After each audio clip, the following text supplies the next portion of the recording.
Olá, eu sou o pastor Josué Gonçalves. Como vai você? Como vai a sua família? O meu desejo é que você e toda a sua casa estejam caminhando debaixo de toda sorte de bênção, debaixo da graça de Deus. Bom, antes do assunto que eu quero trazer para vocês hoje, que é muito pertinente, eu quero apresentar para vocês um livro. Olha, o livro mais vendido do meu ministério, 104 erros que um casal não pode cometer. 104 erros que um casal não pode cometer. Olha, mais de 200 mil pessoas já adquiriram esse livro. A mensagem que eu coloco neste livro tem provocado mudanças radicais na vida de muitos casais. Eu gostaria que você conhecesse, tá bom? Entra lá na minha loja virtual, loja.amofamilia.com.br.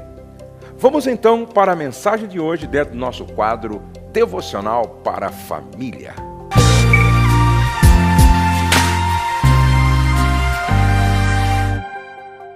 Hoje eu quero falar com vocês sobre edificando o lar.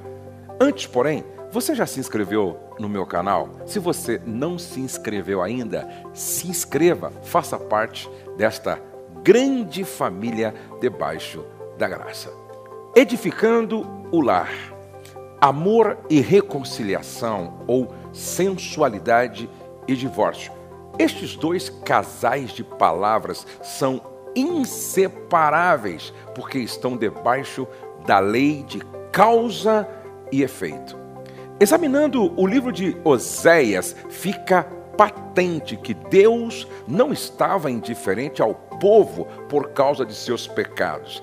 Ele declara abertamente sua intenção: e desposar-te-ei comigo em fidelidade, e conhecerás ao Senhor. Oséias capítulo 2, verso 20. Deus expressa não apenas seu amor fiel e incondicional, mas também seu coração pacientemente perdoador, quando, depois de Oséias ter sido abandonado por sua esposa, ele recebe a orientação divina de buscá-la novamente. Está escrito: e o Senhor me disse, vai outra vez, ama uma mulher amada de seu amigo e adúltera, como o Senhor ama os filhos de Israel, embora eles olhem para outros deuses e amem os bolos de uvas. Oséias capítulo 3, verso 1. Deus é insistente em investir na sua aliança com o povo. Ele ama o casamento. Sua motivação é a reconciliação, fidelidade paciente e amor. Amor sólido, rico em perdão, sabedoria e compromisso. Deus jamais escolheu o caminho do divórcio, pois Ele é um Deus maleável, flexível e reconciliador. Sua perfeição não comunga com a intolerância, mas se expressa pela paciência, longanimidade e pelos demais frutos do Espírito. A essência da redenção que o Evangelho proporciona reside no espírito de reconciliação. Divórcio é a alternativa para pessoas que, de alguma forma, endureceram o coração para Deus em determinado relacionamento. Está escrito: Moisés, por causa da dureza dos vossos corações, vos permitiu repudiar vossas mulheres, mas no princípio não foi assim. Mateus capítulo 19, verso 8. De qualquer forma que seja, o comprometimento com a sensualidade produz esta dureza de coração que pode fatalmente levar ao divórcio. Jesus foi claro em dizer que o divórcio nunca fez parte do propósito original de Deus para o homem. Isto não quer dizer que Deus deixou de amar ou de continuar a ter um plano para estas pessoas. Deus sempre tem um plano para os que saem do plano. O plano de Deus é dinâmico e Ele jamais desiste de nós. Seu amor nos persegue até as últimas consequências. Se não fosse assim, estaríamos irremediavelmente perdidos. Pessoas divorciadas não devem ser condenadas, nem aduladas, mas ajudadas com a sabedoria a alcançar a aprovação de Deus. Uma questão de sabedoria. A sabedoria é a principal coisa, está escrito em Provérbios 4 e 7. Uma das piores consequências da sensualidade é que ela compromete a sabedoria. Todas as vezes que a Bíblia menciona sobre construir o lar, o referencial é a sabedoria. Está escrito, a sabedoria é a coisa principal, Provérbios 4 e 7. A sabedoria já edificou a sua casa, Provérbios 9 e 1. Toda mulher sábia edifica a sua casa, mas a tola, a sensual, derruba-a com as suas próprias mãos. Provérbios 14 e 1. Provérbios 24 e 3. Com a sabedoria se edifica a casa e com a inteligência ela se firma. É interessante notar que a principal coisa que destrói muitos casamentos não é a falta de afeição ou um adultério ou até mesmo a incompatibilidade de gênios, mas a falta de sabedoria para resolver pequenos conflitos do dia a dia que tendem a se maximizar, tornando o relacionamento insuportável. Esta falta de sabedoria, com traços de inveja amargurada e sentimento faccioso, é denominada por Tiago de sabedoria carnal e diabólica. Ou seja, isto é a essência do assédio do espírito de sensualidade, perturbando um relacionamento com o propósito de levá-lo à falência. Sabedoria é uma unção que vem como consequência das influências espirituais a que nos submetemos devido aos valores que verdadeiramente escolhemos e contraímos. Se nos subjugamos à sensualidade, que é uma perversão do amor, nossa sabedoria será carnal, sensual e diabólica. Essa sabedoria nos destrói. Se nos submetemos ao amor de Deus, que foi expresso pelo sacrifício de Jesus, seremos ungidos pela sabedoria que vem do alto e estaremos assessorados por uma engenharia celestial para edificarmos nosso lar. Esta sabedoria constrói a vontade e o propósito de Deus. Edificando uma casa, está escrito, os filhos dos profetas disseram a Eliseu: eis que o lugar em que habitamos diante da tua face é estreito demais para nós.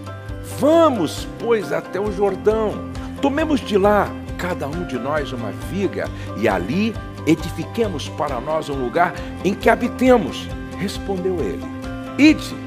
Disse-lhe um deles: serve-te de ir com os teus servos. E ele respondeu: eu irei. Segundo Reis capítulo 6. O casamento na prática não é algo tão simples como gostaríamos que fosse. Não dá para resumir naquele desfecho romântico dado por muitos filmes, e foram felizes para sempre.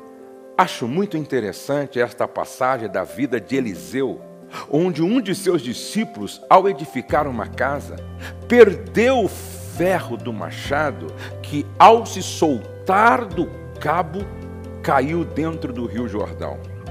Uma casa de profetas, uma igreja é construída com machados, ou seja, através de casais e casamentos bem ajustados.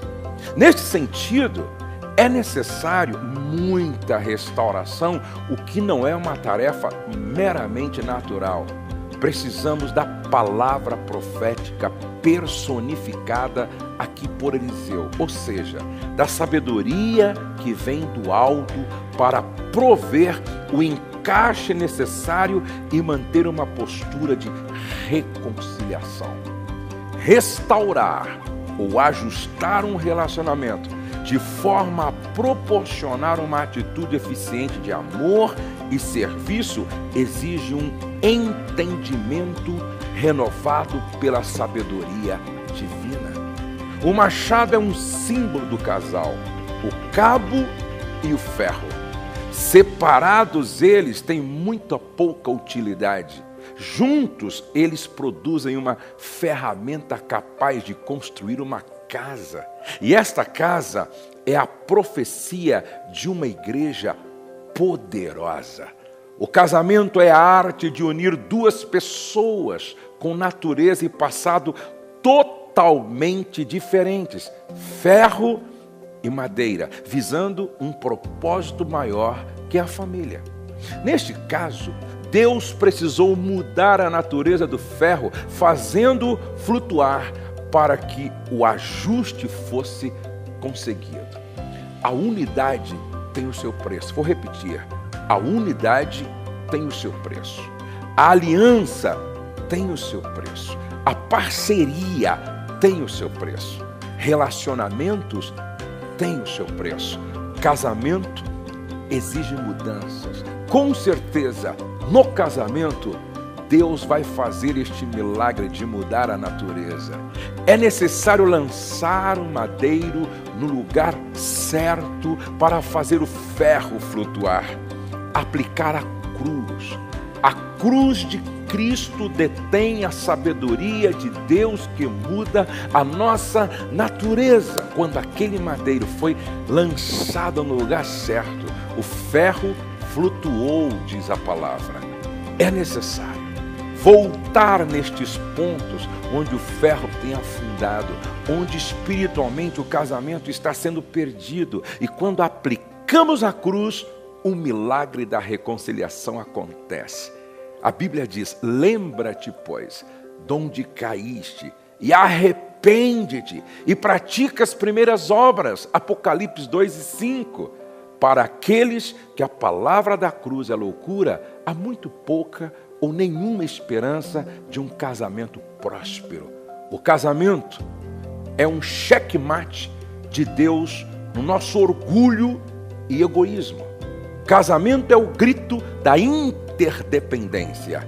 Interdependência ou morte. Não há lugar mais para independência. Aqui começam as mudanças. É impossível unir duas pessoas num casamento abençoado por Deus sem que seja necessário mudar a natureza delas. Nas bodas de Caná, esta foi a mesma mensagem que o primeiro milagre de Jesus nos ensina, quando ele transforma a água em vinho. A coisa mais imediata num casamento são problemas. Na própria festa do casamento, uma dificuldade ocorreu. E o que Deus quer demonstrar com isso é que Ele deseja mudar nossa natureza. A felicidade no casamento acontece quando nossa natureza é mudada por Jesus. Só Ele pode dar cor, sabor, suavidade e alegria num lar. Estas coisas são fruto da nossa transformação. Em vista disto, é necessário ressaltar o grande segredo que faz um casamento dar certo. Primeiramente, é necessário frisar que este elemento não é a paixão. Isso pode parecer muito estranho e pouco romântico, mas é verdade. A paixão, apesar de ser o que inicialmente atrai um casal, muitas vezes é uma ilusão que dura pouco. Ela é só a faísca inicial. O que um casal precisa mesmo é a sabedoria da cruz.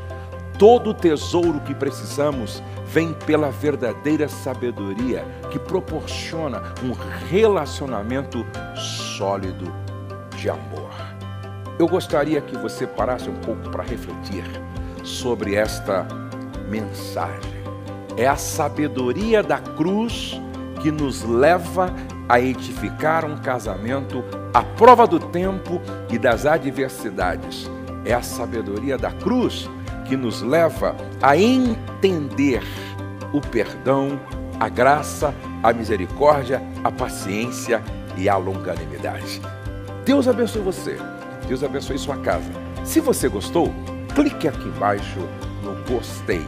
Se a sua vida tem sido transformada, se você experimentou um milagre no seu casamento, na sua família, a partir das mensagens que você tem ouvido aqui, deixe o seu testemunho. Deixa o seu milagre registrado aqui embaixo.